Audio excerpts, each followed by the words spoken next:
Nós vamos então, meus amigos, continuar aqui o nosso estudo do Livro dos Espíritos, livro 4, Esperanças e Consolações, capítulo 1, Penas e Gozos Terrenos. O item que nós seguimos continua ainda o primeiro, Felicidade e Infelicidade Relativas, e nós vamos hoje para a questão número 929. Então, continuando, né, os textos, né, que nós estávamos estudando, os temas que nós estávamos estudando, nós vimos no nosso último encontro. Deixa eu só fechar aqui algumas janelas, só um instantinho. Aqui. Muito bem, nós vimos aqui então no nosso último encontro a questão número 28, que trouxe para nós, né, uma reflexão interessante sobre a questão das aptidões, das escolhas que nós fazemos, para os caminhos que nós vamos seguir de acordo com as nossas vocações, ou de acordo com os interesses que nós temos, né? Então, no mundo como o nosso, nós temos uma dificuldade muito grande entre escolher aquilo que nós queremos fazer e aquilo que nós precisamos fazer. E diante de uma escolha tão difícil como essa, nós acabamos sempre entrando num conflito, vivendo uma insatisfação contínua, né? Porque se todo mundo fizesse apenas aquilo que gostasse, não significaria que essa pessoa conseguiria, por exemplo, sobreviver de acordo com a sua renda, de acordo com as suas necessidades, né? Então nós vivemos esse dilema aqui no nosso mundo material, dilema esse exatamente ali pertinente ao mundo de provas e expiações como o nosso. E aí então, o que os espíritos trouxeram aqui para a resposta de Kardec foi exatamente mostrar que muitas vezes o orgulho, a vaidade é o que move as nossas escolhas, exatamente porque nós queremos sempre satisfazer os nossos interesses, os nossos prazeres, que vão, mais uma vez, na maioria das vezes, além das nossas reais necessidades. Então nós criamos aí situações, nós criamos necessidades e precisamos trabalhar de um modo muito mais intenso para satisfazer esse excesso do que aquilo que nós realmente precisamos. Cheguei até a trazer para vocês, quando nós vemos, por exemplo, esses espíritos virtuosos que reencarnam aqui no nosso mundo e que viveram, né, demonstrando um entendimento e uma sintonia com esse desenvolvimento espiritual, e nós percebemos que são espíritos que, embora grandiosos nas suas ações e no seu entendimento da espiritualidade, vivem humildemente. E essa humildade no modo de viver, com simplicidade material, apenas tendo aquilo que precisa, sem caprichos, sem excessos, né, que geralmente a sociedade acaba estimulando e instigando em nós não somos capazes de viver assim, nós queremos mais. E é exatamente esse mais que gera em nós tantas dificuldades. Depois aqui então, isso nós conversamos bastante, né, no encontro passado. Aqui então na questão 929, uma nova questão desse item, Kardec pergunta então: há pessoas que, privadas de todos os recursos, mesmo quando reine a abundância ao seu redor, não veem outra perspectiva de solução para o seu caso a não ser a morte. O que devem fazer? Deixar-se morrer de fome? Ou seja, o que é colocado para nós é que muitas vezes o indivíduo vive num ambiente onde nós temos ali, por exemplo, as grandes cidades que mostram ali uma grande estrutura, com empresas, com pessoas se movimentando, e a pessoa vivendo ali muitas vezes sem condições de suprir as suas necessidades mais fundamentais. E até mesmo vivendo ali grandes dificuldades, por exemplo, moradores de rua, né? E aí então, vivendo em ambientes bastante precários, né, para a sua sobrevivência. E aí então, como ela vê que não tem saída, pelo fato de não ter oportunidade, de não ter assistência, ela simplesmente desiste da vida. E ela deixa a vida levar até onde desce, morrer, morreu. Bom dia, Ajuda. Então nós encontramos essa realidade com muita mais frequência do que nós imaginamos. Se começarmos a fazer um exercício prático e caminharmos pelas grandes cidades e começarmos a conversar com as pessoas que vivem nessas condições, né, de abaixo, por exemplo, como tecnicamente é chamado, abaixo da linha da pobreza, nós vemos assim, como é que você vê sua vida, o que você espera da sua vida? O que você procura fazer para mudar a sua condição? E aí muitas vezes as respostas que chegam para nós são respostas bastante desanimadas. Ele vai dizer assim, olha, eu vou vivendo enquanto Deus quer. E aí esse desânimo, porque a gente vê com muita frequência situações de depressão, de pessoas que vão em consultórios médicos, vão fazer terapia, algumas vezes tem a oportunidade de ir em postos de saúde, mas a gente nunca se pergunta qual é exatamente o estado da saúde mental dessas pessoas que vivem nessas condições. Será que aquele morador de rua que vive ali embaixo de um viaduto, montado ali uma pequena tenda de lona, deitado em cima de papelão, será que essa pessoa vive ansiedade? Será que ela vive uma depressão? Será que ela tem alguma perspectiva ou alguma expectativa diferente daquilo que ela vive? Nesse caso, é justo que ela simplesmente se deixe morrer? Foi a pergunta que Kardec fez. E os espíritos respondem, o homem jamais deve ter a ideia de se deixar morrer de fome.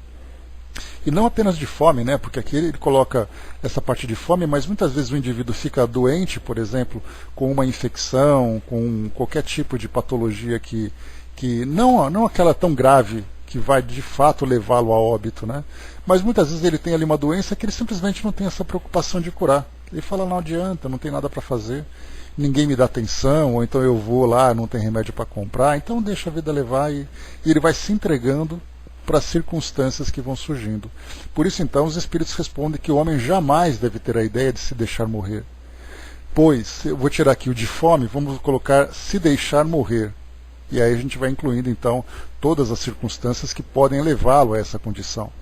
Pois sempre encontraria meios de se alimentar, por exemplo, aqui no caso da fome, se o orgulho não se interpusesse entre a necessidade e o trabalho. Frequentemente dizemos que não há profissões humilhantes e que não é o ofício de desonra, mas dizemos para os outros e não para nós. Né? Bom dia, Jorge. Então, essa é uma situação, por exemplo, da fome, como, por exemplo, há alguma coisa que alguém não possa fazer, tendo ali pelo menos a sua condição física preservada, que ele não possa ter comida? Não falamos de uma situação tão precária como, por exemplo, mexer em lixos, viver em lixões, mas o indivíduo que tem condições físicas, ele não poderia sair, por exemplo, oferecendo algum tipo de serviço, limpa a rua, carregar caixa, transporte de mercadorias qualquer em qualquer lugar, em troca de um prato de comida?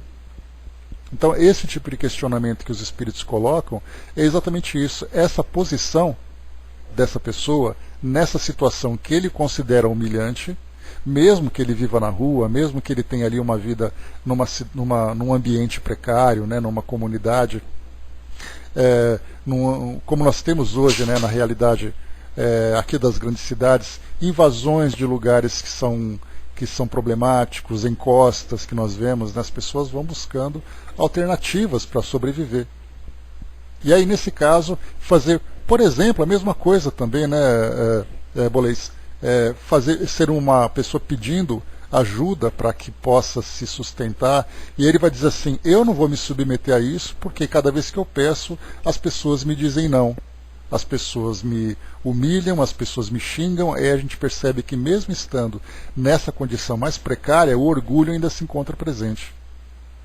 Mas aí a gente tem um detalhe importante também, né? Porque quando nós temos o estudo da doutrina que mostra para nós esse entendimento sobre a realidade da vida, sobre a bagagem moral que cada um traz das suas existências anteriores, a gente percebe que essa situação tão precária, essa situação de tanta humilhação, tem ali o seu sentido. Embora nós não compreendamos, e claro, nem sempre nós concordamos e aceitamos essa definição. A gente vai sempre dizer que é o azar, porque nós não tivemos sorte, porque é uma infelicidade, mas aí então tem uma história por trás. Então o espírito estar nessa condição, ao contrário de outro que se encontra, por exemplo, numa condição mais abastada, numa condição mais confortável, nós percebemos que, pelo entendimento que nós temos sobre a imortalidade do espírito, que se encontra submetido sobre a lei de causa e efeito, não é simplesmente a regência do acaso que vai determinar. Então aquele indivíduo vai nascer num berço de ouro e aquele indivíduo vai nascer num ambiente miserável. Aquele indivíduo vai ter ali uma queda moral muito profunda e o outro vai ter uma vida muito bem tranquila, uma vida equilibrada. O que define exatamente essas diferenças no ambiente social que nós vivemos? É o acaso? Então, inicialmente, nós temos, partindo aqui das escolhas que nós fazemos, que os espíritos trouxeram para nós, muitas vezes nós criamos os nossos próprios problemas por querer ter um determinado estilo de vida, seja pela educação que nós recebemos, seja por uma exigência da sociedade que cobra de você um estilo de vida para que você seja bem integrado, que você tenha isso, que você tenha aquilo, que você se comporte dessa forma, ou mesmo nós temos então essa bagagem moral, essa bagagem kármica, né, usando essa expressão, que faz com que o indivíduo vivencie experiências bem difíceis que, por mais que ele tente, por mais que ele se esforce, ele sempre vai encontrar esses obstáculos que o impedem de alcançar esse estado de equilíbrio. Então a vida dele é uma vida constante de lutas. E aí nós perguntamos, né, mas qual é a causa disso tudo? Por que ele precisa viver essa situação? E por isso os espíritos respondem para nós, né, que independente da situação que ele vive, essa ideia de se deixar morrer nada mais é do que uma desistência da vida. E aí quando nós estudamos então de todo o processo, toda a logística que é desenvolvida, que é construída para que um espírito reencarne, porque aos olhos do mundo, nascer aqui no mundo, né, você ter ali uma gestação, você ter um nascimento, é um acaso biológico. Basta apenas que duas pessoas ali de sexos opostos ofereçam ali os seus gametas e aí então acontece a gravidez e uma criança nasce. A visão que a doutrina espírita traz para nós é uma visão dos bastidores de tudo isso, mostrando o espírito então fazendo uma reflexão sobre o seu passado, sobre a sua história, sobre as suas escolhas, tendo ali um julgamento muitas vezes da própria consciência, e aí então há a preparação de um novo retorno para o mundo físico e aí então ele chega. Então nós vemos assim que o indivíduo estar aqui é um processo muito complexo e ele se deixar morrer porque ele desiste de enfrentar aquele planejamento ou as escolhas que ele mesmo fez, nada mais é do que um tipo de suicídio, porque ele desiste de viver. E aí então esse espírito não só agravará cada vez mais a condição dele, como ele não se desenvolve dentro daquilo que ele se propôs. Esse é um grande conflito que nós encontramos hoje na nossa sociedade por não termos a devida compreensão. Dodô colocou lá em cima gente isolado por poucos dias e reclamando, descompensando às vezes no seu psique, né? E esses moradores nem tempo têm de pensar em ansiedades, distúrbios, porque a coisa é tão diminuta que a mente não dá tempo de mentalizar essas coisas, né? Ou pira de vez, ou desencarna sem saber porquê. Né? E teve uma entrevista essa semana, Dudu, que eu vi num telejornal, que mostrava, fizeram uma entrevista com um catador de papel aqui em São Paulo. E aí perguntou para ele assim, o senhor sabe o que está acontecendo? Ele falou, não. Mas o senhor sabe o que é o coronavírus? Não, não sei. O senhor não está preocupado? Preocupado com o quê? Eu acordo todo dia e faço as mesmas coisas que eu faço. Então alguma coisa nesse sentido, mostrando que a vida continua para essas pessoas e por falta dessa perspectiva, o que acontecer, aconteceu. Boles colocou, né, se nada ocorre por acaso, não será por acaso que teremos muitas vezes que enfrentar dificuldades da vida, né? Tudo tem ali o seu sentido, mas aí a gente só consegue enfrentar realmente esses desafios e aproveitar essa experiência, por mais difícil que ela seja, porque nós lembramos que existem experiências dos mais diferentes matizes, né?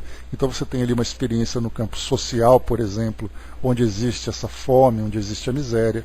Você tem aquele indivíduo que mesmo vivendo num ambiente abastado, ele tem ali as suas limitações físicas, as suas limitações psíquicas, muitas vezes uma doença incurável, o indivíduo gasta rios de dinheiro que ele tem para isso, mas por mais que ele gaste, a sua condição não muda.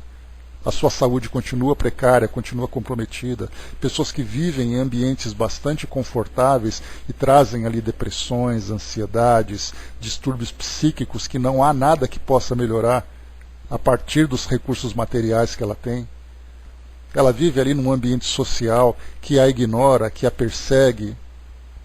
Então a gente percebe assim que tem situações das mais variadas. A gente está vendo hoje, com essa pandemia, esse cenário que se apresenta, mas a gente lembra que no ano passado, ano retrasado, a grande manchete que aparecia nos jornais eram aqueles refugiados que saíam lá daquela região do Oriente Médio, invadindo a Europa ali, buscando uma forma de sobreviver.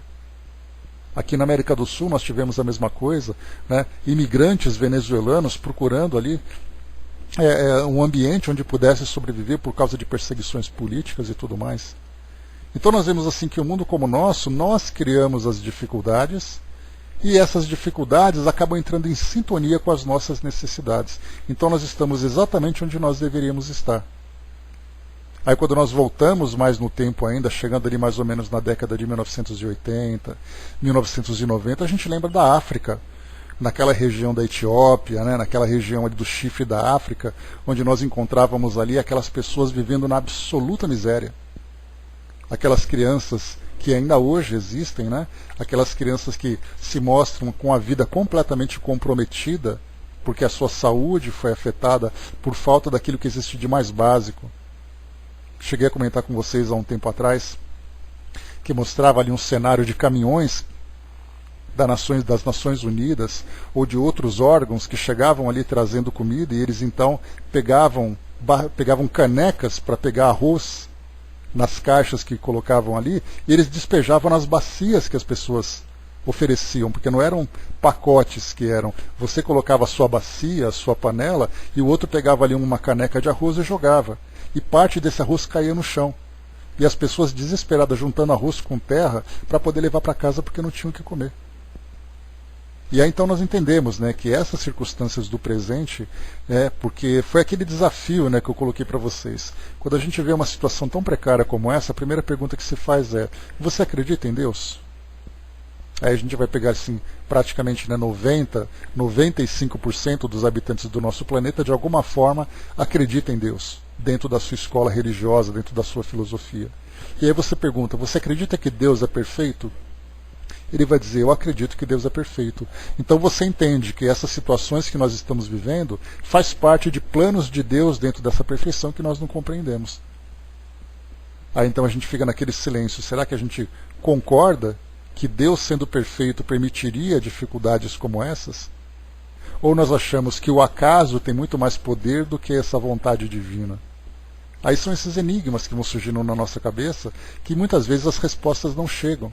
Mas felizmente a gente tem uma filosofia que nos traz esse esclarecimento, que vai então trazer para nós esse mínimo entendimento de que, embora hoje nós não compreendamos, nós sabemos que tem uma razão de ser, porque existe essa lei de causa e efeito que direciona as nossas vidas de acordo com as nossas necessidades. E, infelizmente, nós ainda temos necessidades de passar por essas situações tão dolorosas de provas e de expiações.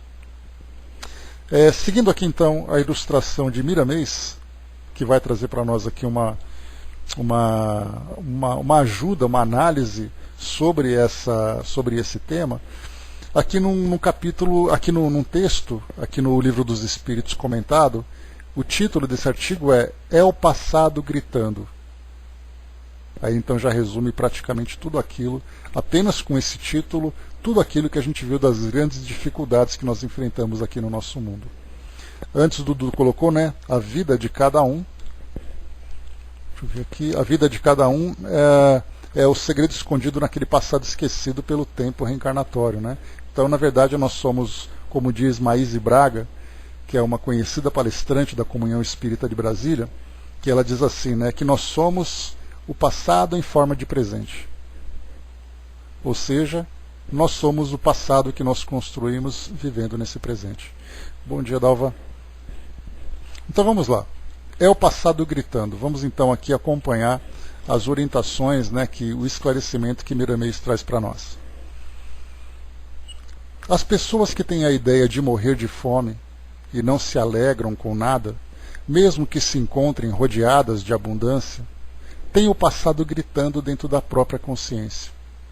Esse passado precisa ser substituído por um presente cheio de esperança e de trabalho honesto. A alma desce à carne para reajustar-se diante da consciência, para limpar a mente poluída do que fez em épocas recuadas.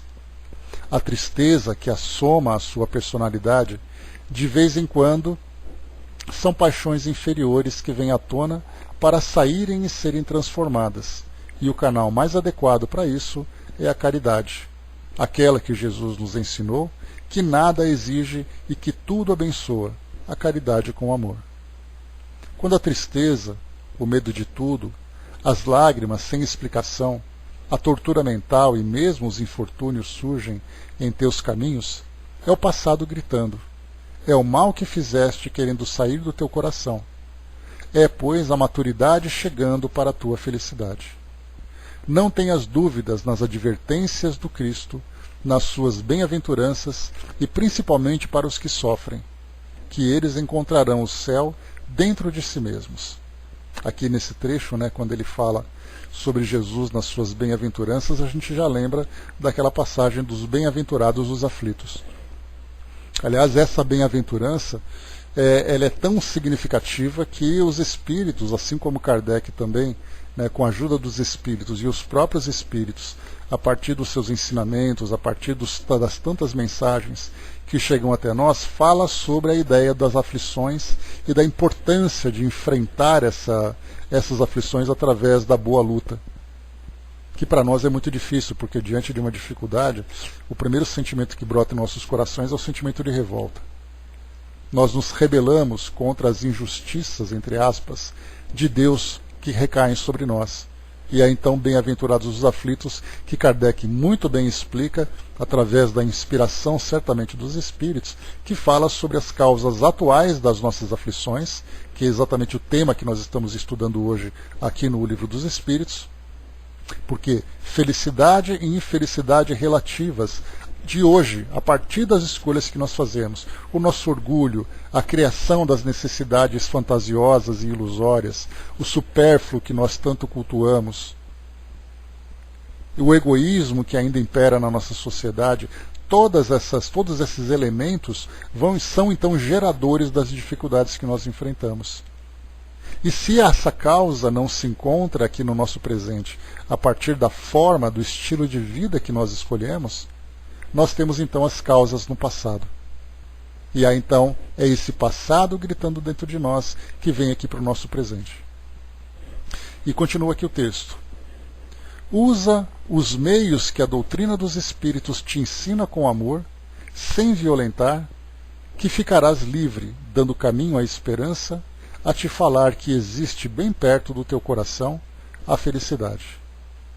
Os livros mediúnicos estão levando a criatura para o trabalho interior, onde existem o céu, Deus, Cristo e mesmo os espíritos benfeitores, ajudando-a a vencer a si mesma e a conhecer os caminhos da felicidade. Não se deve ter a ideia de morrer de fome se nada falta na economia divina. Não se deve pensar em morrer, mas sempre em viver. Essa agressão ao espírito é reflexo das agressões que fizemos aos outros e que devem ser combatidas pelo contrário do que fizemos. Só combatemos o mal pela prática do bem. Aí nós já estudamos também, nós chegamos a falar sobre isso, que até mesmo ontem, quando nós ouvimos aquela mensagem introdutória aqui da preparação do nosso estudo, que falava sobre a necessidade que nós temos de viver na pele a experiência que nós criamos, a experiência negativa que nós criamos no passado. Então o mal que nós fizemos será necessário para o nosso aprendizado experimentar esse mesmo mal. Então se nós vivemos ali o egoísmo, diante da fartura que eventualmente nós tivemos, e deixamos então pessoas passar pelo sofrimento da necessidade básica, pelos nossos caprichos, é hora de nós experimentarmos a falta desses recursos básicos para aprendermos a valorizar o sentimento de caridade. Então, nada mais do que fazer ao outro aquilo que eu não gostaria que me fizesse. Se eu fiz ao outro, então eu também vou receber aquilo que eu fiz. Essa é uma matemática muito simples, é uma fórmula muito simples dentro dessa grande equação que é a lei de causa e efeito. Bom dia, professor, bom dia, soldado, bom dia, embaixador, bom dia, Érica. Quem mais aqui que chegou? Isso aí. Então, continuando, diz assim para nós. Verdadeiramente, fora da caridade não há salvação, porque a alma empenhada no bem comum se sentirá feliz por trabalhar para a felicidade dos seus irmãos. O passado grita tão somente para nos acordar, e fazemos no presente o que não compreendemos em outras reencarnações. Se quiseres viver no eterno, saiba que só ingressamos nesse estado de alma pelas portas do amor. Ama e a felicidade começará a surgir em teu coração, iluminando-o. Ama e a paz começará a aparecer em tua consciência, incentivando-te a que ames mais. O espírito deve ser um transformista em Cristo, mudando todas as coisas para o modo como Jesus nos ensinou, pois aí reinará a felicidade. Todas as paixões são as virtudes ao contrário. Olha que legal essa definição, né? Nós que estudamos sobre as virtudes no capítulo anterior, estudamos virtudes, estudamos ali os sentimentos opostos dela também, que são os vícios, né? Então nós inclusive tivemos ali aquela tabela que eu trouxe para vocês na visão da filosofia, na visão das religiões, né? Que nós temos ali os pecados e temos as virtudes, né? Então só para a gente poder ter ali uma ideia do que as filosofias falam sobre isso. Tivemos ali as virtudes de Platão, que nós chegamos a trazer para cá, mas aí então é bem interessante como Miramês resume tudo isso. Quando ele coloca para nós aqui, né, que, deixa eu pegar aqui o trechinho, todas as paixões são as virtudes ao contrário. Ou seja, se você tem a humildade, o orgulho é o contrário. Se você tem ali o egoísmo, a fraternidade, o egoísmo é o contrário. E assim a gente vai fazendo ali as virtudes e as paixões ali trazendo o reflexo, né, de uma sobre a outra.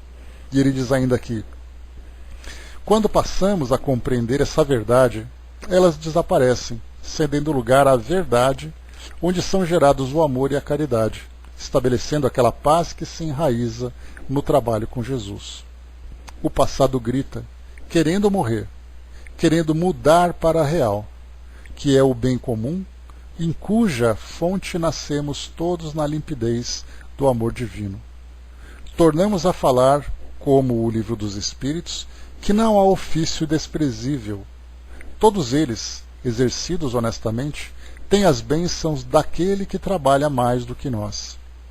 O Espiritismo nos chama com veemência, para que todos nós, espíritos e almas, coloquemos as mãos no trabalho do bem, de modo a sermos árvores com bons frutos, alimentando aos famintos.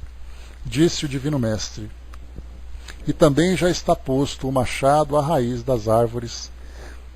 Toda árvore, pois, que não produz bom fruto, é cortada e lançada ao fogo.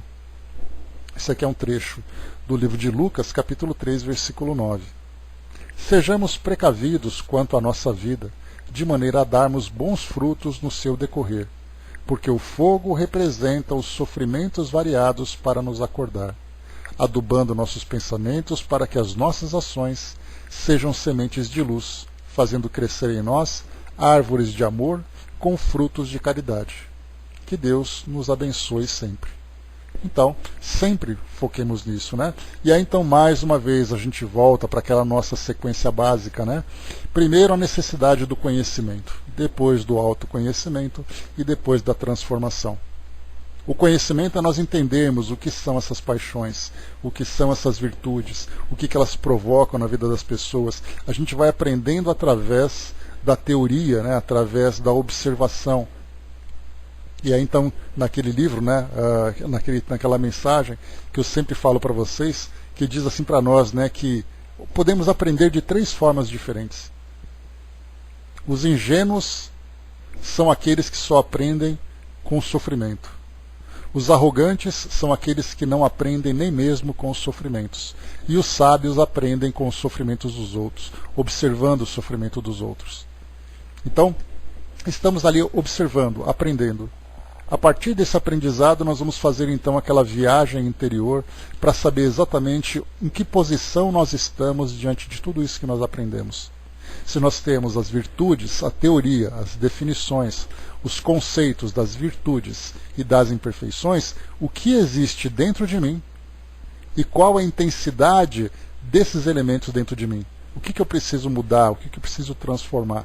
E depois a terceira parte é a transformação efetiva, né, em que eu preciso realmente fazer a reforma íntima e fazer com que isso se transforme numa realidade para nós.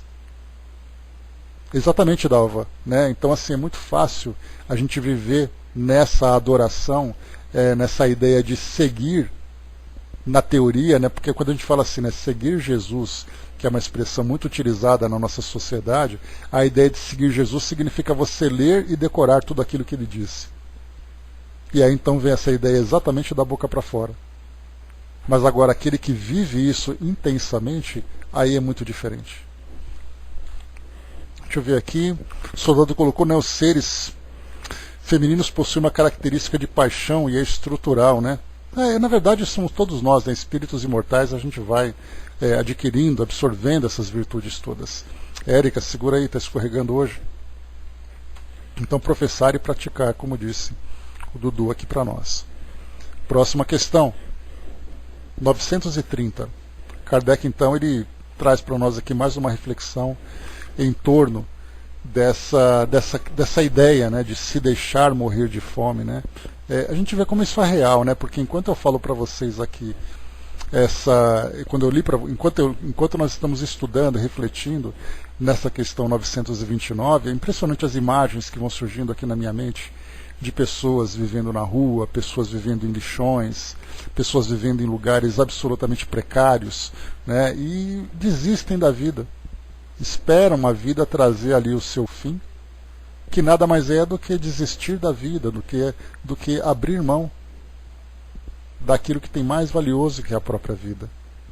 Né? Bom dia, dona Miriam. 930, vamos lá.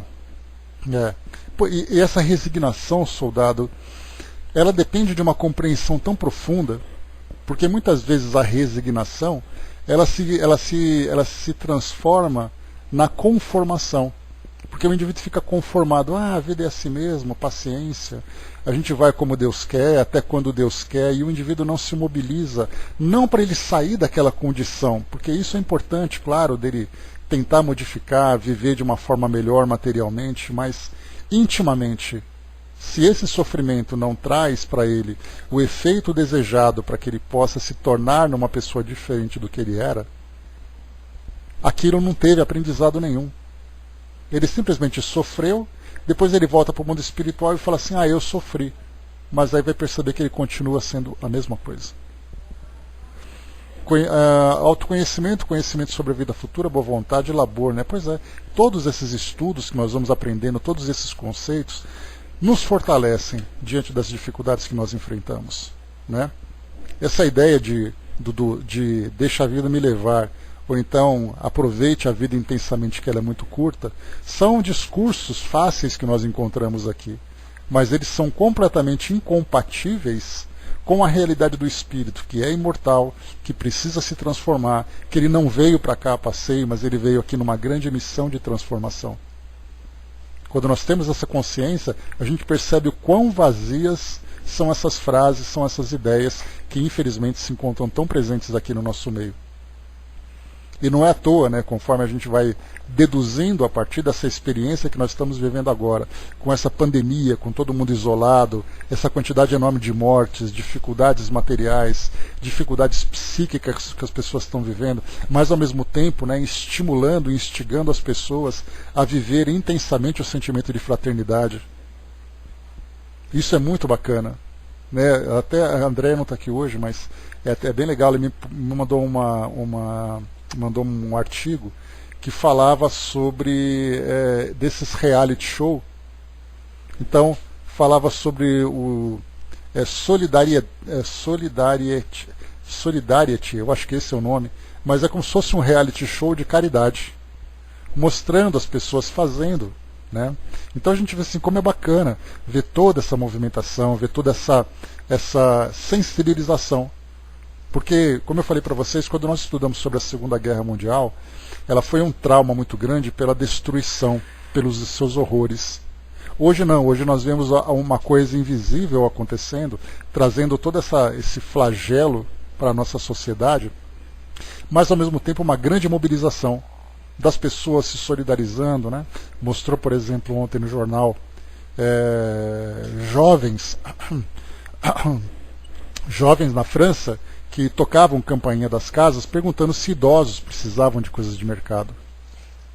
Né? Então, assim, doações. empresas participando, pessoas trabalhando juntas, né? Então, esse é um tipo de sentimento que a gente não via isso na nossa sociedade há muito tempo. Nós víamos pequenos grupos que se mobilizavam por esse ou por aquele motivo. Quando acontecia alguma coisa na África, quando acontecia alguma coisa, por exemplo, com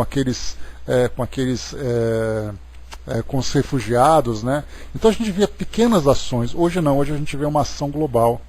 Então percebemos que há necessidade de umas dessas chacoalhadas aqui na nossa sociedade para que a gente comece a viver realmente esses valores do espírito. E percebendo que os valores da matéria têm muito pouco significado. Infelizmente nós precisamos disso ainda. Não entendemos, né, o porquê real, mas o que a gente consegue perceber é exatamente esse despertar da consciência, esse despertar desses sentimentos que todos têm, mas que é aquele sentimento acomodado, que ele só se move quando dá vontade, né? É aquela caridade relativa. Você faz para quem você quer, você faz se você tiver tempo, você faz se você puder, e de repente acontece uma tragédia dessa no mundo todo, e todo mundo se mobiliza, porque todo mundo precisa de alguma coisa.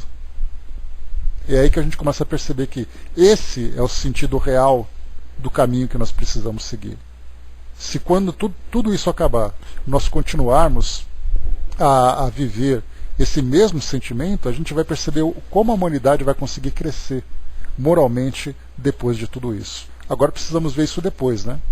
Se a gente não vai se acomodar de novo naquele mesmo estado em que nós estávamos. Muito se fala, né, que o nosso planeta não será mais o mesmo depois de tudo isso. Torçamos para que isso de fato seja assim. Porque se esse sentimento de caridade for algo natural para nós depois de tudo isso, pela experiência que nós passamos, a humanidade deu um salto significativo que poderia, por exemplo, demorar décadas para isso acontecer. Em que a gente vá assim, se mobilizando lentamente, cada um fazendo a sua transformação individual.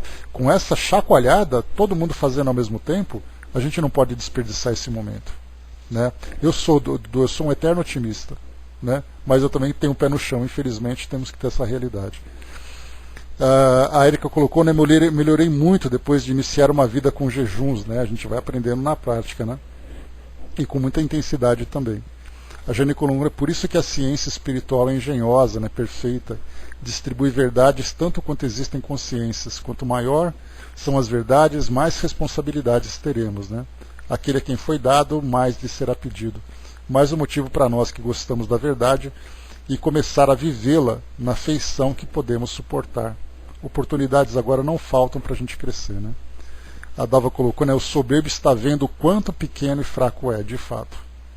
E aqueles que estavam durante muito tempo numa condição de fragilidade percebem o quão fortes são.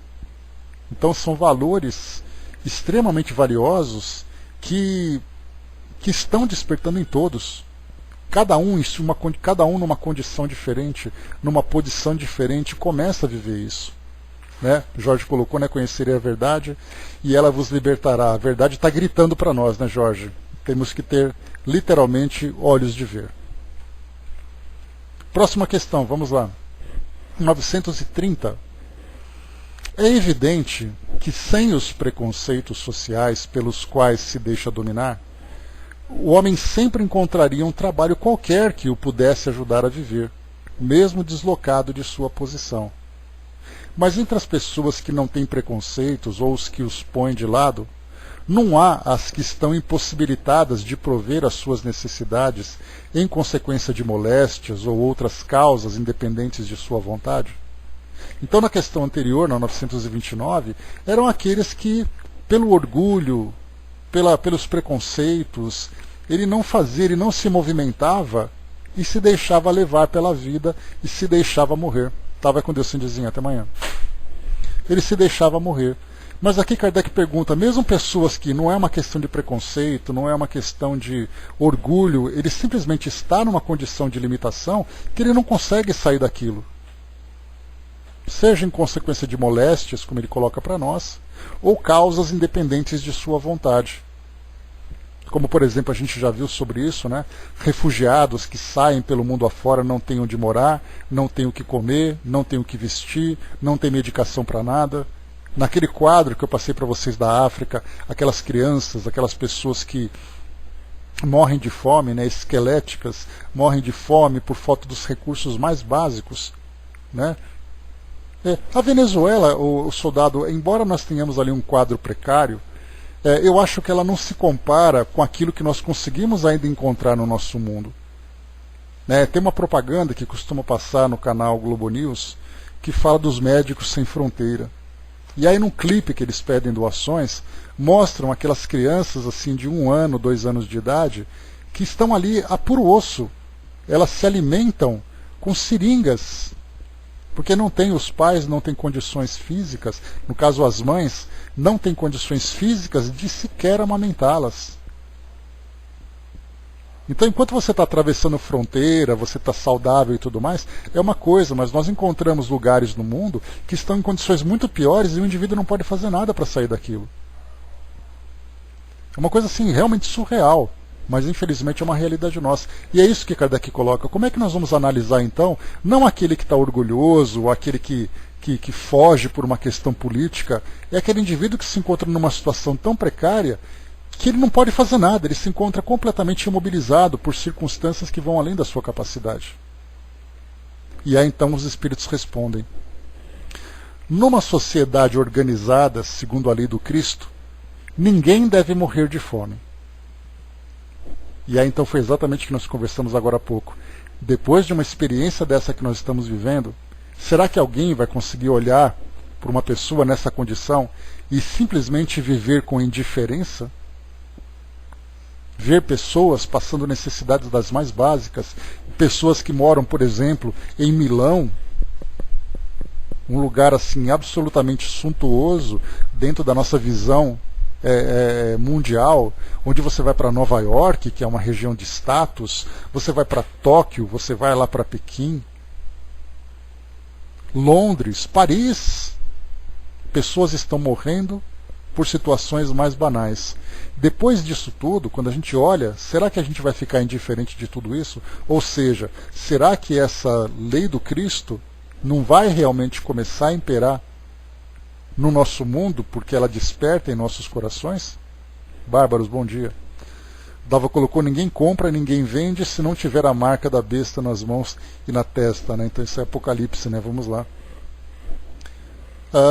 Dudu colocou, né? Será que precisávamos de uma pandemia dessas para se ter um olhar para esses pobres africanos, né? O olhar de moradores de rua dando cama, respeito, algo mais, né? Nós tivemos uma guerra de proporção mundial que não despertou muito não, Dudu. Tivemos ali algumas mudanças e tal, mas o espírito bélico continua ainda, né? E hoje de manhã eu estava assistindo a uma notícia que passava sobre isso, já que só se fala disso, né? E eu fiquei, uma imagem me despertou, né? Impressionante que em determinadas épocas a produção de armas é uma coisa assim que os países investem recursos e numa proporção assim que é inimaginável. Hoje a preocupação é desenvolver e produzir respiradores para as pessoas não morrerem. Então não importa quantos aviões você tem, quantos navios você tem, quantas armas você produz, se você não tiver um respirador, uma pessoa morre. Então é aquela produção de máscaras, produção de luvas, coisas de mais banais que nunca ninguém valorizou, e independente da estrutura que você tenha, da quantidade de dinheiro que você tenha, se você não tiver um respirador, não vai fazer diferença a sua riqueza toda. Então a gente mudou completamente, a gente está tendo oportunidade hoje de valorizar essas coisas. De valorizar aquilo que é o mínimo, aquilo que é o mais simples. E mais uma vez, né, esperamos que nós despertemos com tudo isso. Deixa eu ver aqui, né, há uma escolha entre o mais velho e o mais novo para dar vida, né? Saiu no jornal ontem uma enfermeira lá da Espanha, que ela disse assim, imagine você tem um respirador e uma pessoa de 80 anos e uma de 55, para quem que você vai escolher? E aí então também me veio, quando eu assisti a essa reportagem, bom dia Andréa, quando eu assisti a essa reportagem, me veio também uma reflexão, porque esse tipo de provação, aqui para nós, né, de experiência, ou de provação, ou de expiação. Nós não sabemos exatamente qual é ou dos dois ao mesmo tempo, né, nós não conseguimos ainda definir que tipo de aprendizado isso vai trazer para nós, o porquê de tudo isso, mas nós percebemos que cada indivíduo, individualmente, está sendo testado no seu caráter. Então, se você é um indivíduo que está em casa, e você simplesmente se fecha, sem pensar naquele que precisa, que você poderia fazer alguma coisa, o seu caráter está sendo julgado. Se você é um profissional de saúde, e numa situação dessa, você faz uma escolha egoísta, uma escolha orgulhosa, você está sendo julgado. Mostrava, por exemplo, né, que caminhoneiros sugeriam fazer uma greve nesse período para poder receber alguns benefícios. Nesse momento, você está sendo julgado. Então, cada indivíduo, embora a gente pense isso numa proporção mundial, numa coletividade mundial, numa coletividade planetária, nós nos esquecemos que Deus nos julga pelos nossos corações. E cada coração está sendo observado agora. Quem nós somos exatamente diante dessa situação? Individualmente. Se você se dedica, se você se doa, se você faz de conta que você não tem nada com isso, se você se aproveita da situação. Uma coisa simples e banal. Por exemplo, um botijão de gás, como mostrou na televisão, algumas empresas de distribuição estão aumentando o preço porque tem muita procura. Ou seja, você se aproveita para lucrar mais pelo fato das pessoas não estarem tendo ali condições de suprir aquilo que é básico. Um supermercado que vende o tal de álcool gel, que ele aumenta o preço significativamente de uma coisa que custava R$5, passa a custar R$100, porque existe uma procura muito grande, esse coração está sendo julgado. Então, assim, quando a gente acha que basta você ficar em silêncio, basta você ficar em casa, ou se aproveitar da situação, você acha que você vai passar imune a tudo isso? Não vai, porque nós estamos sendo observados, inclusive pela nossa própria consciência, principalmente pela nossa própria consciência. Quem nós somos exatamente nesse momento? O que nós fazemos ali com aquela ideia, né, de faça a diferença? Num momento tão crítico como esse, qual diferença que nós estamos fazendo diante de Deus, diante do tribunal da nossa própria consciência? Olha que situação dramática para nós.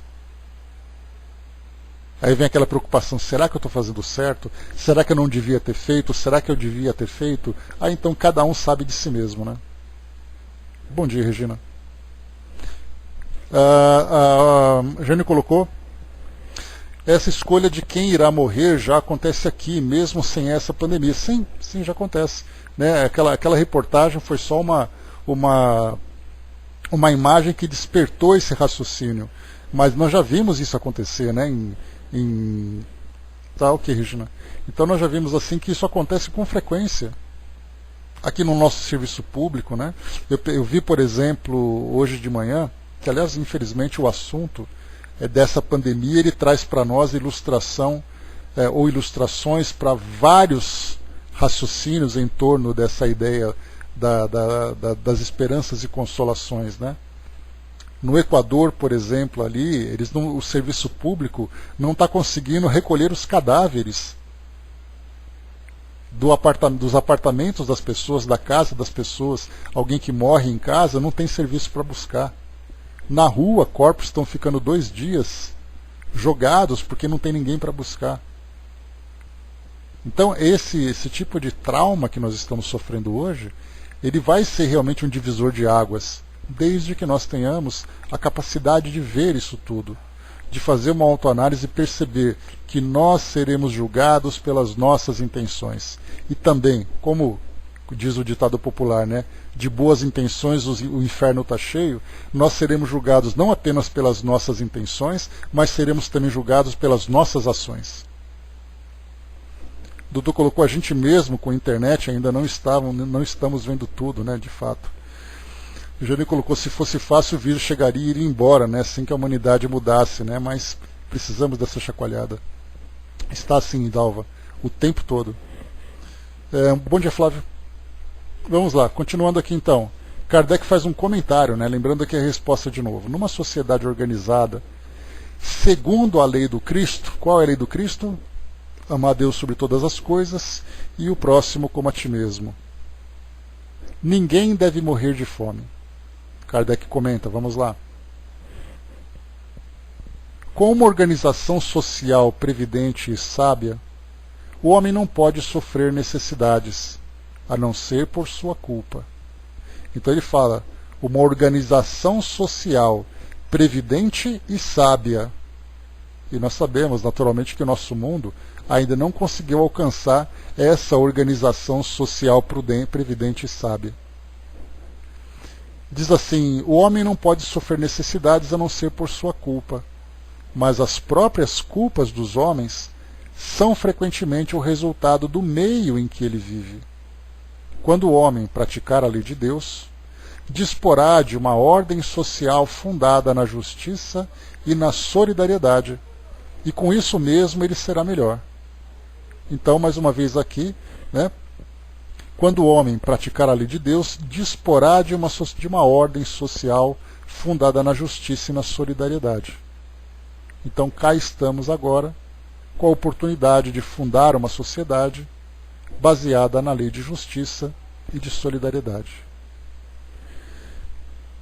931, avançando. Por que as classes sociais sofredoras são mais numerosas do que as felizes? Então, as classes sociais sofredoras são mais numerosas que as felizes, né? Aí a gente já tem estudos sociais que mostram, né, aquela pirâmide social, em que os recursos ficam concentrados nas mãos de poucos, enquanto grande parte acaba ficando sem os recursos mais básicos. Então a base da pirâmide certamente são aqueles que, infelizmente, não conseguem os recursos necessários para que possam se estabilizar. Enquanto aqueles que se encontram no topo da pirâmide, muitas vezes com grande concentração de recursos, utilizam em seu próprio benefício. Mas Kardec perguntou aqui por que essas classes sofredoras são mais numerosas que as felizes. Nenhuma é perfeitamente feliz, pois aquilo que se considera a felicidade muitas vezes oculta pungentes aflições. Aí nós falamos sobre isso, né? Que, Ângelo, bom dia. Aí nós falamos sobre isso, de você imaginar num ambiente de conforto material, esse ambiente abriga aflições das mais diversas, no campo psíquico, no campo emocional, no campo físico. Então você ter recursos não é sinônimo de felicidade. O sofrimento está por toda parte. Aí nós entendemos então que no mundo de provas e expiações nós podemos chamar isso de um grande barco. E todos nós estamos no mesmo barco. Podemos, lembrando aquela ideia do Titanic, que mostrava que você tinha a primeira classe, a segunda classe e a terceira classe. Mas quando o navio afundou, todo mundo estava lá. Então, no nosso mundo hoje, você pode ter uma primeira classe material, você pode ter uma segunda classe material ou uma terceira classe material, mas todos estão nesse mesmo barco. Então, não é aquele que, apesar do seu conforto material, significa que ele vai ter a felicidade relativa ao espírito. É aquela paz de espírito, é aquela paz de consciência, as virtudes presentes, as imperfeições sendo diluídas ou dissolvidas, Nós não encontramos, porque o nosso mundo não tem essa característica. O espírito que consegue alcançar esse estado de espírito só estará presente aqui entre nós se for na condição de missionário. Porque ele já não tem mais compatibilidade de lidar com esse sofrimento, com essas dores. Então ele simplesmente migra ou emigra para um ambiente compatível com a sua condição. E enquanto ele não sai desse estado, ele estará aqui como um espírito de provas e expiações. Mesmo que suas provas e suas expiações não sejam tão dolorosas. Mas ele não saiu da escola. É aquilo que eu falei para vocês, Imaginemos uma grande escola. E essa grande escola você tem desde o ensino fundamental, onde aquele ensinamento básico começa a ser apresentado, até aquele que já está se formando já no ensino médio. Então não importa qual é o grau de conhecimento que você tenha, ou qual é a sala que você frequente, você está na mesma escola. Quando você chega a alcançar um nível diferente, aí você vai para uma universidade. Você vai pegar suas coisas e vai embora daquele lugar, viver um ambiente diferente agora, compatível com o seu conhecimento, com a sua maturidade. Espiritualmente, dentro de uma escola moral, não é diferente. Deixa eu ver o que vocês colocaram aqui. O Boles colocou para nós, né? Ter recursos não é sinônimo de felicidade, mas a má distribuição de recursos é sinônimo de injustiça, injustiça social, e isso trará também os dramas de consciência para aquele que aguarda esses recursos, acreditando que ele depende daquilo para ser feliz. Jane colocou, né, muitos ainda vivem a lei de Gerson, né, estão colhendo hoje ação e reação. Então essa lei de Gerson nada mais é do que a manifestação do egoísmo, e agora a gente vê isso com um modo mais claro. O Flávio lembrou aqui, né, colocou, né, lembrei daquela ilustração que usava no tempo em que aplicava o curso de qualidade total. Tinha um barco com 4 pessoas, 2 na proa, 2 na popa. Tinha um foro na proa e os 2 tentando retirar um furo, né? Tá. Um furo na proa e os 2 tentando retirar a água que estava entrando por um furo. Um dos que estava na popa disse, né, preocupa não, o furo está do lado deles. Pois é, exatamente. Todo mundo ainda preocupado, né, com o problema do outro, né? Esse é problema dele, infelizmente. E aí então a gente lembra, né, dentro daquilo que nós estudamos sobre expiações coletivas. Aliás, isso é bastante oportuno de nós refletirmos, né, que quando nós falamos em expiações coletivas, Kardec apresentou para nós Kardec não, né? Ele foi publicado dos materiais de Kardec aquela psicografia de um espírito que falava sobre expiações coletivas. E eu falo bastante sobre isso porque nunca é inoportuno falar desse tema. E ele lembra que das expiações que nós vivemos, nós temos as nossas expiações individuais, as nossas expiações familiares e as nossas expiações coletivas dentro da nossa sociedade. Então, quando eu me coloco, me encontro numa situação difícil, dentro do âmbito coletivo, do âmbito social, não adianta eu dizer que não tenho nada a ver com isso, porque só o fato de eu estar ali mostra que eu estou comprometido com aquilo. Nós estarmos hoje vivendo num país com essas dificuldades, num país que traz aí dificuldades de toda a ordem, e não é de agora, é muito tempo que essas dificuldades vêm se desenvolvendo, mostra que nós estamos presos nesse local, fazendo parte agora da solução, lembrando que nós também fizemos parte do problema. Somos nós que criamos com o nosso egoísmo, com o nosso partidarismo, com os nossos idealismos, fizemos escolhas de acordo com os nossos caprichos, e agora nós temos que encontrar uma solução também coletiva. Nós leremos, na semana que vem eu vou trazer para vocês esse artigo, nós vamos fazer uma leitura dele de novo, porque ele é bem interessante, apesar dele ser um pouco extenso. A Jane colocou 2 formas de viver, bem ou mal-humorado, né? Esquecemos que a prática é aqui, né? Então, ainda temos aqueles que se revoltam, que chocam e tal. Próximo artigo aqui, deixa eu ver. 932. Por que neste mundo os maus exercem geralmente maior influência sobre os bons? Né? Isso aqui é uma das questões mais presentes no nosso raciocínio. Né? Por que o mundo hoje é um mundo tão egoísta, se nós temos ali aqueles movimentos de solidariedade, de fraternidade? Então, por que os maus exercem geralmente maior influência sobre os bons? Pela fraqueza dos bons. Os maus são intrigantes e audaciosos. Os bons são tímidos. Estes, quando quiserem, assumirão a preponderância. Olha que legal essa resposta, né?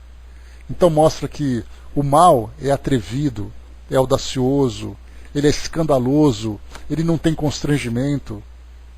E o bom é tímido, porque nós aprendemos, de um modo bastante equivocado, que aquele indivíduo que é bom, ele tem que ser passivo, ele tem que ser manso, porque nós fazemos uma interpretação equivocada. Muitas vezes até diante dos ensinamentos de Jesus. Aquela ideia, por exemplo, que nós temos de dar a outra face, que se difunde com tanta intensidade nos meios, principalmente cristãos, em que Jesus passivamente bateu no rosto, depois ele deu outro rosto, que é um simbolismo daquilo tudo. Kardec ele explicou muito bem para nós no Evangelho segundo o Espiritismo, que é assim: você bateu no meu rosto, eu não vou bater no seu, mas você não vai dar o segundo tapa. Porque aí então eu vou tomar medidas para evitar que você não apenas se machuque com o seu ato, mas que você também me fira. Então essa ideia de que o passivo, o bom tem que ser passivo, não, o bom tem que ser ativo. O bom não pode ser passivo, o bom tem que ser ativo fazendo o bem. E é essa atividade que nós confundimos. É essa falta de ação que nós não percebemos. O próprio Gandhi, por exemplo, trouxe para nós aquela ideia da guerra passiva, mas nós percebemos que as ações que ele praticou e que ele incentivou, que ele instigou de mobilizar aquele país inteiro não foi algo passivo. Ah, porque Gandhi era quietinho. Gandhi estava infernizando a coroa inglesa naquela época. E a gente imagina assim Gandhi com aquela cara assim de coitadinho, segurando aquela flor, com aquela roupinha lá, aqueles lençóis envoltos do corpo dele. E a gente imagina que essa passividade da imagem que ele transmite representava a ação que ele praticava. E ele não estava assim. Ele fez com que o país inteiro, e olha que a Índia tem gente pra caramba, né? E era a Índia, era também ali o Paquistão, que os dois estavam juntos naquela época. Ele fez que o país inteiro se mobilizasse e fizesse um protesto boicotando tudo aquilo que a Inglaterra fazia, que era ali aquele grande império naquela época. Então ele não era passivo, ele era altamente ativo. Então nós confundimos. Jesus também não era passivo. Jesus ele caminhava pelas ruas. A gente pensa em Jesus ali no monte conversando com as pessoas, que Jesus ficava embaixo de uma árvore, que Jesus, igual o Chico, né? A gente imagina o Chico embaixo ali do abacateiro. Chico levantava todo dia de manhã, trabalhava, provocava as pessoas, convocava as pessoas para fazerem caridade e fez o que fez.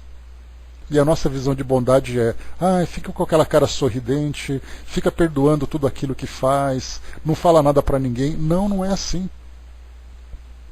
Então nós confundimos a ideia de bondade. Então se nós temos aqueles três elementos, né, que nós já não conseguimos definir bem, que é ali a caridade, a felicidade e o amor, nós incluímos também a bondade. A bondade para nós não é uma bondade passiva. Ela é uma bondade ativa, ela é uma bondade ousada, ela é provocativa, ela é construtiva. E nós não somos assim. Infelizmente. Então, deixa eu ver mais aqui que nós vimos. Vimos aqui então, né? Deixa eu ver aqui rapidamente, o Dudu trouxe para nós, legal, né? Uma mensagem que chega para nós. Vamos aqui analisar então, né? Uma psicografia que chegou aqui para nos ajudar na ilustração do nosso estudo. Diz assim para nós: ó hora em que vi o momento chegar ao meu pequeno refúgio, a minha morada tranquila foi despertada por um excesso de vergonha que trouxemos de vida anterior a essa. Ó sustento de minha alma, que faz com que tudo que me acordasse fizesse eu repensar em tudo que hoje tu me mostra através dessa doença perene, que faz eu refletir dos bons momentos que tive ao lado de que acessava o meu melhor caminho de pensamentos absolutos e inimagináveis da cura do meu corpo físico, e hoje esse corpo espiritual. Que venha com toda a sua força, pois sois a guerra que nunca tivestes, mas que com certeza as verdadeiras armas da riqueza dessa volta será a cura através da caridade de cada um num processo de fraternidade mundial, através da troca de todos esses irmãos, que o chamado medo trará a cada um o reverso desse poder que um dia assumirá na essência do poder divino, esse poder insuperável, digno e comprovadamente sabedor de que, se um irmão ajuda outro irmão, aí sim a verdadeira história do espiritismo cristão estará sendo revelado na luz de quem sempre nos guiamos. Força, luz e muita fé para todo esse planeta, para que todo esse planeta se inunde de sabedoria e boa vontade do ser que aqui veio morar. Então aqui o irmão que não se identificou, mas agradecemos essa mensagem, agradecemos essas reflexões, que ilustra e reforça ainda mais esse nosso entendimento da importância de que o espírito de solidariedade que começa a brotar, que começa a despertar dentro de nós, que esse espírito não adormeça de novo. Que nós não percamos essa preciosa oportunidade dessa grande transformação. Jane lembrou aqui, não haverá desculpas, não haverá sacrifícios, vacilações. Se formos escolhidos, haverá sim merecimento. Então, todos ali teremos oportunidade de crescer. Para finalizarmos, não podemos aqui deixar de aproveitar essa resposta trazida para nós aqui pelos Espíritos, falando sobre a ousadia do mal, contra essa timidez, esse acanhamento do bem. Nós vamos aqui para Miramês para finalizar o nosso estudo, que num artigo que ele diz assim: maior influência. A maior influência dos maus se dá por causa da ignorância das próprias almas que nela estagiam. No entanto, a paciência de Deus não se esgota, e o trabalho de Jesus não para no sentido de educar todas as criaturas e instruí-las. Esse exercício é demorado, mas se faz. Numerosas falanges de espíritos sob a direção de Jesus Cristo trabalham junto aos homens no sentido de amanhar os corações empedernidos no mal. Esses homens não são maus, disse o Mestre, mas ignoram a verdade que liberta. As sementes do bem já foram lançadas no campo dos corações. Basta esperar que elas germinem, e disso o Senhor tem certeza. Compete ao homem, já entendido, ajudar na obra do bem, e o Espiritismo veio ao mundo para ajudar no grande fenômeno do século, o de colocar em ordem a casa terrestre, ensinando a todos a amar, mas com aquele amor que não troca nem vende suas mais ricas possibilidades, onde se pode mostrar a caridade. O mal, pode-se dizer, na altura da compreensão mais elevada, não existe. Somente o que tem vida eterna é o bem, o equilíbrio, a harmonia universal. Dessa forma conhecerás a verdade, conhecendo a ti mesmo. Se a própria matéria se transforma, o espírito que se encontra além deve se transformar sempre para melhor, em todas as direções do entendimento, do amor e da sabedoria.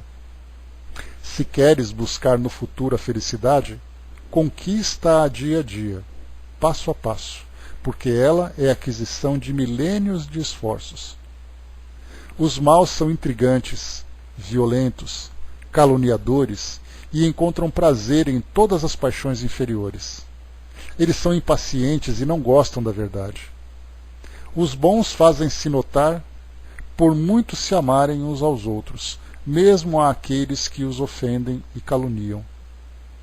O mundo deve passar para outro grau de elevação, desconhecendo o mal e somente se interessando pelo bem.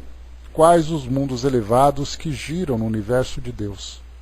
Devemos despertar, pois o planeta deverá receber esse prêmio das mãos de Jesus, vindo de Deus, ao passar dos bilhões de anos que, para a eternidade, são poucos dias. Todos os trabalhadores do bem comum estão sendo convocados. Os clarins tocam em todos os quadrantes da terra, e quem tem ouvidos para ouvir, que os ouça. Quem tem entendimento para entender, que os entenda. É Jesus voltando para a seleção dos valores, de modo que quem herdar a terra ficará nela, enquanto os demais passarão a outra escola de Deus para aprender o que não conseguiram aprender nessa mansão da vida. Na verdade, a maior quantidade deverá sair para outra instância da vida, onde serão direcionados pela sintonia dos sentimentos. E quando acabou de falar, disse a Simão: Faze-te ao largo, e lançai as vossas redes para pescar. O mestre tomou Pedro como símbolo da pesca de homens, bem como de todos os discípulos e aqueles que desejam acompanhar o mestre, alertando as almas de que no fim dos tempos maus seria separado o joio do trigo, os bons dos maus. É o que o povo deveria entender, e muitos já o fazem, lançando redes em todos os oceanos das nações para pescar almas. E esse alerta continua. Mesmo faltando pouco tempo, ainda podes cientificar-te da necessidade de retificar o coração, conquistando valores morais, apegando-te ao amor e fazendo da caridade o meio de salvação do próprio ambiente onde moras, e nele permanecendo, porque este mundo será o paraíso, depois que os homens aceitarem o Cristo como guia e seus ensinamentos como roteiro de vida. Então, esse aqui é o texto de Miramês, maior influência. Então, enquanto hoje o mal exerce mais influência do que o bem, nós devemos então inverter essa polaridade, o bem exercendo muito mais influência do que o mal. Será então uma grande transformação que nós vivenciaremos. Então, meus amigos, nós encerramos por aqui o nosso estudo de hoje. Paramos aqui na questão... Na verdade, a última questão. Deixa eu ler ela aqui agora, para a gente poder finalizar esse capítulo. Na questão 933, pergunta Kardec: se é o homem em geral o artífice dos seus sofrimentos materiais, sê-lo-á também dos sofrimentos morais? Então, se nós criamos dos sofrimentos materiais através das nossas ilusões, através dos prazeres que nós buscamos, através dessa educação equivocada que nós recebemos e nós transmitimos, da influência que nós exercemos uns sobre outros, se nós criamos esses sofrimentos, os nossos sofrimentos morais também é culpa nossa? Mais ainda, pois os sofrimentos materiais são, às vezes, independentes da vontade. Ou seja, no caso de uma dificuldade material, uma desigualdade social, o ambiente onde nós vivemos, enfim, é culpa nossa. Mas ele coloca assim: enquanto o orgulho ferido, a ambição frustrada, a ansiedade da avareza, a inveja, o ciúme, todas as paixões, enfim, constituem torturas da alma. E aqui, de fato, tudo isso se encontra muito presente entre nós. O egoísmo, o ciúme, a ansiedade da avareza, a ambição frustrada, o orgulho ferido, tudo isso somos nós que criamos, ou seja, esses dramas morais são resultado daquilo que nós somos hoje. A partir do momento que nós nos transformarmos e aceitarmos essas dificuldades de relacionamento, as dificuldades das nossas frustrações, aí sim nós saberemos administrar. E ele continua, a resposta aqui dos Espíritos: inveja e ciúme. Felizes os que não conhecem esses dois vermes vorazes. Com a inveja e o ciúme, não há calma, não há repouso possível. Para aquele que sofre desses males, os objetos de sua cobiça, do seu ódio e do seu despeito, se erguem diante dele como fantasmas que não o deixam em paz e o perseguem até no sono. O invejoso e o ciumento vivem num estado de febre contínua. É essa uma situação desejável? Não compreendeis que, com essas paixões, o homem cria para si mesmo suplícios voluntários e que a terra se transforma para ele num verdadeiro inferno? Kardec então comenta aqui para poder finalizar esse raciocínio. Muitas expressões figuram energicamente os efeitos de algumas paixões. Diz-se está inchado de orgulho, morrer de inveja, secar de ciúme ou de despeito, perder o apetite por ciúme, etc. Esse quadro nos dá bem a verdade.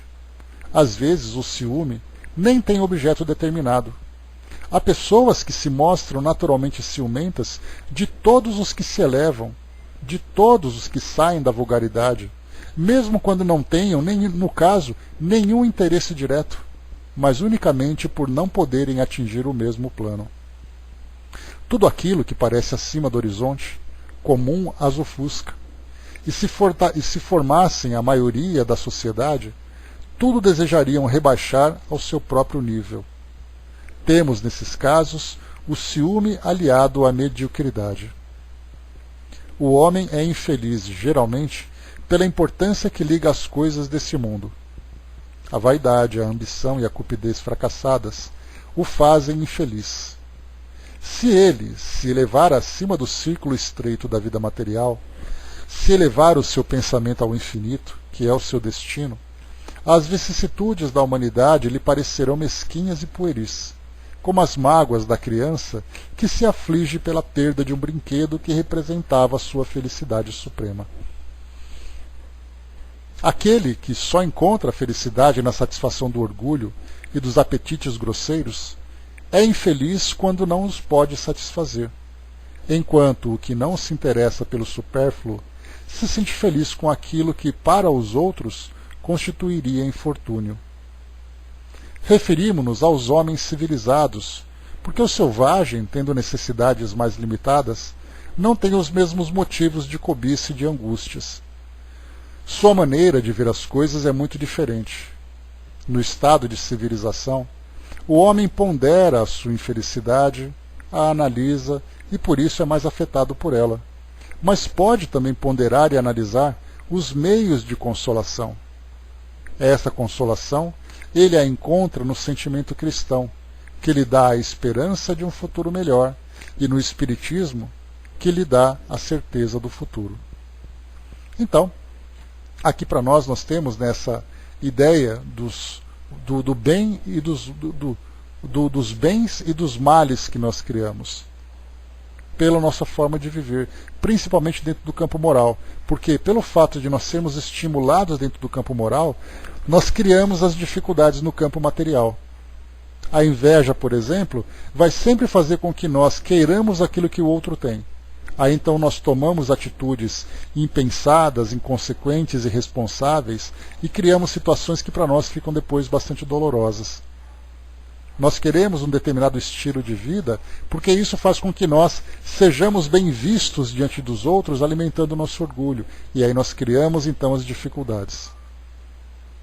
Mesmo que eu não consiga criar essas dificuldades, o meu estado de espírito se torna desequilibrado pelo fato de eu não ter a serenidade, a humildade, a compreensão de que cada um vive a sua própria vida. Eis aí, portanto, que os males morais são muito mais críticos, muito mais graves do que os males materiais. Porque os males materiais vêm como consequência daquele mal inicial. Mas enfim, pessoal, depois de todas essas abordagens que nós tivemos, de todas essas reflexões que foram trazidas aqui a partir dessas questões, que nós ficamos aqui durante um bom tempo conversando sobre cada uma delas, trazendo aqui fazendo um paralelo com a realidade que nós estamos vivendo. Então hoje nós concluímos aqui esse nosso item número 1, e aí depois nós vamos então para o nosso próximo encontro, para o item número 2, que agora, mudando de assunto, felicidade e infelicidade relativas, a gente vai agora para a perda de entes queridos. E em tempos como hoje, meus amigos, perda de entes queridos é um tema mais do que pertinente. Com essas desencarnações que acontecem, com essa pandemia levando ali os entes queridos,